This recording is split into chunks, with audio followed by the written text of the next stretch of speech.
මම කීප වරක්ම පැවසුවා ඔය යුද සටනට නොවන ලෙස. වරින් වර පැවසුවා. ඔබ වහන්සේ මේ පිළිගත්තේ නෑ දෙවියන් වහන්සේ. මාගේ මේ නොහිකුණු ගතිය නිසා මාද මහත්සේ කලකිරීමකට පත්ව ඇත කේවට. කේවට මා මේ කෙසේ දරාගන්නද?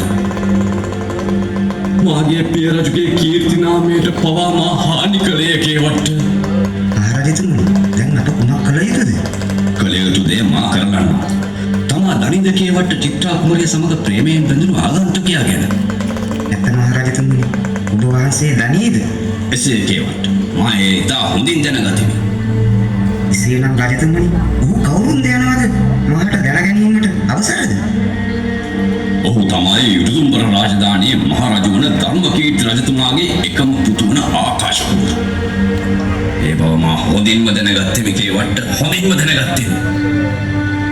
උමද්ද මහරජතුමනි අවසානන්නේ? මාහට මේ සිතාගත නොහැද? මේ වුන් එක්කල පූරු නාටකයක්ද? එතකොට මේ කුමද්ද මහරජතුමනි? නැත කේවට නැත. මා ආකාශ ගැන සොයා බැලුවේ. ඔහු ඉතා අවංක නිහතමානී රාජකුමාරයෙක්ය.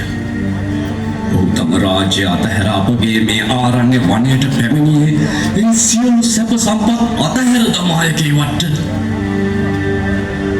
මාහට නම් මේ ගැන කිසිදු වැටහීමක් නැත දෙවියන් වහන්සේ.